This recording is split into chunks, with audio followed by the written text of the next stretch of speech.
Welcome in, welcome in, welcome in. This video right here is to tell you exactly what I said to make $100,000 in 2019 from door knocking. Stay tuned.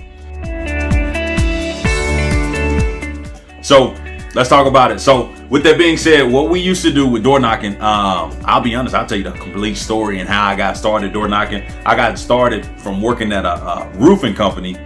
And I used to be door-to-door sales. So I've knocked literally tens of thousands of doors, put in a lot of work from door knocking, and made a decent amount of money from doing it as well. So it's definitely a decent profession, regardless what field it's in. Typically, people pay a lot of money for door knockers. So with that being said, that's my background. I actually was in a management position as well and taught people how to door knock. So I knew a little bit about door knocking. Now, how I made six figures in real estate from door knocking, just off of 4 deals, and I say it was actually me and my partner. I didn't have enough manpower to do it by myself because I didn't work hard enough to produce that. But whoever wants to work hard at it, I promise you there's money to be made in door knocking. So definitely keep that in mind. With that being said,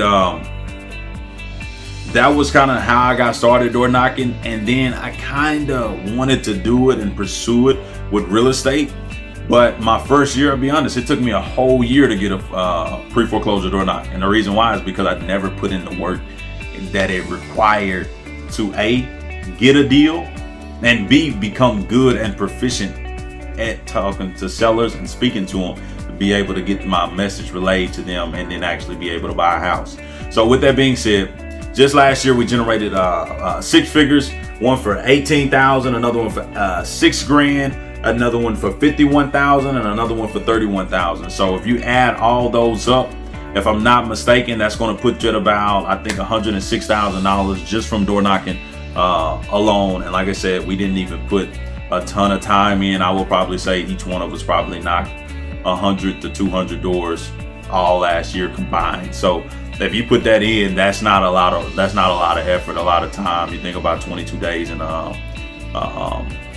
a week, right? That's maybe an hour or so of door knocking throughout the course of a year. But it produced a lot of money for us. So it was definitely a big ticket item that we actually did that actually produced some results. So with that being said, let's jump into exactly what I said to be proficient at it. And I always told people it's 8 steps to be proficient at door knocking. But I want to talk about the first one because it's the most important. I've already broke down in other videos. You guys can go watch it. In other videos, I broke down what should I wear, the distance between the door, and what you should always bring with you, right? So go check out that other video if you haven't watched it yet. That'll bring you some value for sure. But this one, we're just talking about strictly on what I'm going to say. And my opening line is always the hook and the catcher for anybody, for any successful door knocker, right? It's the opening line. What do you say? Well, for me, it's all about marketing. And regardless who you are, what you do, you got to make your brownies different from the next person. With door knocking in real estate, especially in a metropolitan area, there's a ton of people knocking doors. Not just you. Everybody know there's money to be made in real estate from knocking doors. So you want to make sure you don't come off like the next person. So my rule of thumb is what makes your brownies different? What makes your brownies different, right? I think everybody can equate to this or even relate to this, is that brownies in California, Colorado, I think they're a little bit different than everywhere else throughout the world, right? Or throughout America, right? So those brownies, people take flights just to go get those brownies, right? Nobody's ever come to Texas looking for some brownies. I promise you that. Nobody's ever come to Texas looking for some brownies. Not yet. Maybe in the future, but not yet. Our brownies aren't as great as those yet, right? So that's one thing that you got to think about. What makes your brownies different? When you go up to the door and you present that message, what message is going to resonate with that particular seller to actually make them want to listen to you? So I don't come across like everybody else. I'm a go-giver. That's what I try to be at heart, and that's the reason why I'm making these videos. Definitely check out the link to that book as well. I should drop that in the bio for you guys. The Go-Giver, definitely a great book. But anyways, basically, I give more in value than what I receive in payment. So my whole goal is to help somebody when I'm at the door. And a lot of people often ask me, now, how are you going to get paid from this? Well, I get paid from buying a house. It may not be your house. but I may buy another house. But since I'm here, I'm going to give you some value and I'm going to help you out in this situation because I come across of it 1,000 times, right? That's typically what I tell them. So my presentation is typically, hey, my name is Jordan Aubrey and I work for such and such, such and such. And I was actually here because this particular house, it said that it was up for auction. But I was here to actually see if you heard all your options to keep your home. Right? So I don't know if you guys noticed that, but it's tonality. I use the tonality. So initial pitch is always smile, happy. But then when I talk about bringing up the pain, the auction, the house going to auction, I drop my tone, and it's natural for me because I've done it for quite a long time. But I drop my tone when I'm talking about the pain. Once I address the pain, I pick it right back up and I head into a happy zone. Hey, have you heard all your options to keep your home? Right? That's going to be totally different from any investor you're out there talking to, or any other investor. If you're an investor and you're looking at this, you're thinking to yourself like, dang, you're right. I do just say, hey, how can I buy your house? Right? So I change up my brownies. I make them a little bit different just for my particular sellers, so they're able to listen to me and I'm able to resonate with them. And 90% of the homeowners, no, I haven't heard my options. Tell me, what are they? Right? So it gives you an opportunity to actually get in and have that conversation that you're actually looking for. So that's great. The pitch is always the first thing. You got to get that right. If you nail that, promise you practice it. If you nail it, you'll have more opportunities than anybody else. Number two, what are we're talking about the 8 things that we're going to say. So there are options. I always say, have you heard all your options to keep your home? Right? There's 8 options. 4 of them are to keep their house. 4 of them are to sell their house. It just prefers which one they want to go with. So we talk about the first option is obviously reinstate the mortgage. Go back and pay the lender what you are behind. Reinstate the mortgage and you move forward with no problems. So you reinstate it or pay it off. Right? Those are best options. Typically I roll that in together. And then what we have is a loan modification.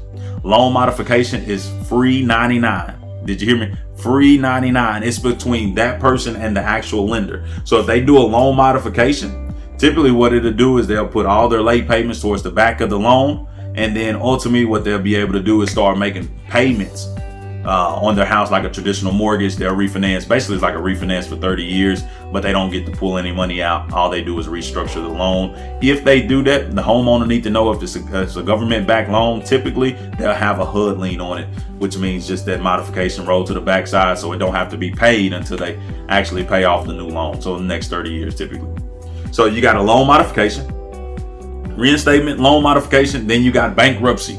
Yes, BK, not Burger King, bankruptcy. It's not good for the homeowner, but what can I say? I have offered it to tons of homeowners. I hate bankruptcy personally, and a lot of people, to be honest with you, a lot of people don't even like bankruptcy themselves, so they won't file it. But for that person that wants to stay in their house and they're upside down, can't take a cash offer, they did a modification just last year and it messed up already, so they're getting denied for the next modification, and they don't have any money.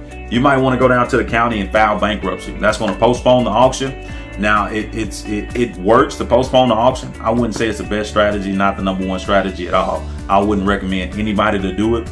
But for that one person that is dead set on filing bankruptcy, I tell them, hey, go file it. That's the only option you have. If you want to stay there, the only way you're going to stay there, you don't have a job, you can't get the loan modification, go file bankruptcy. I promise you'll be able to stay for 6 months. But it's a short-term solution for a long-term problem. So it doesn't work typically ever, to be honest with you. I've never heard anybody come out on the right side. Maybe 1 or 2 out of all the people that filed, but that's 1 or 2% chance out of all the people that filed as well. So it's never good. Typically it results in me being right in front of that door maybe 6 months, 12 months later, and seeing how I can help that particular person out. So that's the third option. The fourth option, what can you do? Is file a TRO, a temporary restraining order.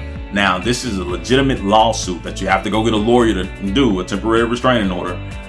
And what they'll do is they'll postpone the sale of the house typically about 30 to 60 days. But it does not work unless you actually have a legitimate reason to file a lawsuit against the mortgage. So if you're just late on your payments, hey, you're just late on your payments. What do you want them to do? They can't file a TRO for you. Now, if you tried to sell the property and your lender is not cooperating from getting you the payoff or getting you the reinstatement so you can take action and actually do those particular things, or even just sell your property, right? That gives you a legitimate reason to file a TRO. but that's the only way they'll be able to help you. So you definitely got to think about that. A TRO is definitely a great way to keep your house, but they are pretty pricey. So in my market, definitely check your market. In my market, I believe the average TRO is about $2,500. So if you're a seller and you don't have legitimate reason to reinstate that mortgage or sell that house, don't file TRO, because it just doesn't work for you. It's not going to be productive enough for you to be able to benefit from it. So I wouldn't advise that for a lot of people, but there's some I do tell them to do it. If you got $1 million property and you haven't held with the lender, hey, boom, there you go. Got a great opportunity to go file a TRO. Now, those are the 4 options to keep the house. Now we roll into the 4 other options. Now, if you notice how I strategically place these options, they're not for me to buy the house. I don't want to be the beneficiary of doing it. I want to be the beneficiary of helping that particular person. And in return, they give me the benefit to buy the house, right? So the first option, well, ma'am, you can sell it with a realtor. Well, sir, you can sell it with a realtor. If you're thinking about selling it, definitely. If you're looking to get all the money you can, hey, by all means. Right now, the average days on market for my market is about 57 days on market. And I let them know that. 57 days on market. So, I mean, put it out there. It may take 2 months. I know it's going to auction next week, but it may take 2 months. But I mean, I promise you'll get more money for it if you put it on the market, if you can avoid the foreclosure. So typically it doesn't work. It's not a great option, but it's an option I want them to know that's there if they want to take it. Now, the second option to keep their house or to sell their house, I'll tell them, you know what, you're upside down. What we need to do in this case, it needs a ton of repairs.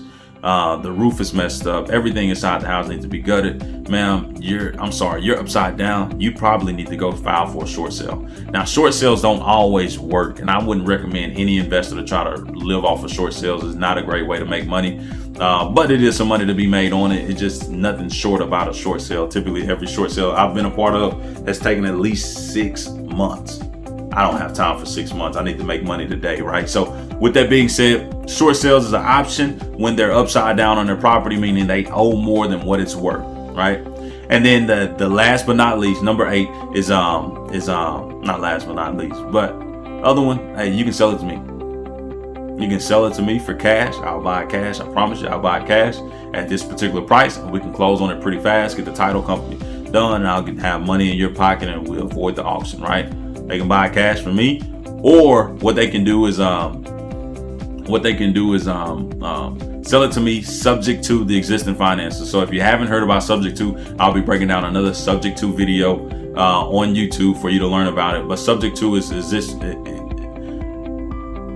is basically me buying their house on the payments that it's currently on. So I'll deed it in my name. I'll go back and I'll spend the money to reinstate it, and I'll start making the payments moving forward. So it's definitely a long-term play whenever they don't have options. Definitely a great play to look at the wraps and owner finance notes if you're going to do subject to. Definitely a great play there. So those are the options that I present with my particular sellers when I'm going about buying a house and I'm door knocking. But I'll be quite honest with you. You heard all those options. I'll be honest with you. Learn those options like the back of your hand, but it's not going to make the difference in you being successful. Yes, I said it. Learn those options like the back of your hand, but it's not going to make the difference between you being successful. And you're probably wondering, why is that? Because door knocking is all about showing up. It's all about showing up. It's all about consistency. It's all about providing value. It has nothing to do with what you say. It's all about showing up. I promise you, if you're going to make 6 figures in door knocking, it's because you showed up to be successful today. It's not, I promise you, it is not because you know all those options. Those options are worth gold to somebody that can't even take it, right? So they're worthless. Those options are worthless. Don't get me wrong, it's a way to add value while you're at the door, but those options are worthless. Every time I've ever explained those options to my seller, I've never gotten a deal.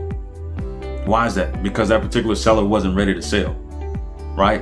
When I show up, when I show up, the one I made $51,000 on last year, I showed up. The house seemed vacant. The lady had just made it there. The house had been vacant for the last 3-4 months. Lady had just stopped in to go see a doctor because she was living out of state and she had needed to go see a doctor. She was going to let the house go. She wasn't even trying to sell it. She was going to move on with her life because she felt like she took a loss. She retired on $1,500 a month. Her mortgage was $1,200 a month. And she was like, you know what? I think I made a mistake by buying a house and actually retiring so early. So the only reason I bought that house is because I knocked on it when it seemed vacant. A lot of people would have just drove off. When I got out from over there, the bushes was overgrown. When she answered, she made a loud noise. I ran out of there because I was afraid. I was like, oh my goodness, what is going on? Because I didn't anticipate anybody opening the door. I was just going to drop my mailer off and keep on moving. She opens the door. I tell her, yes, ma'am. I was breathing hard because she scared me. I was like, yes, ma'am. I was just here about the house. I'm so sorry about that. And she was like, oh, you hear about the house? Okay, yeah, it's supposed to be. You know what? Just come on inside. Come on inside.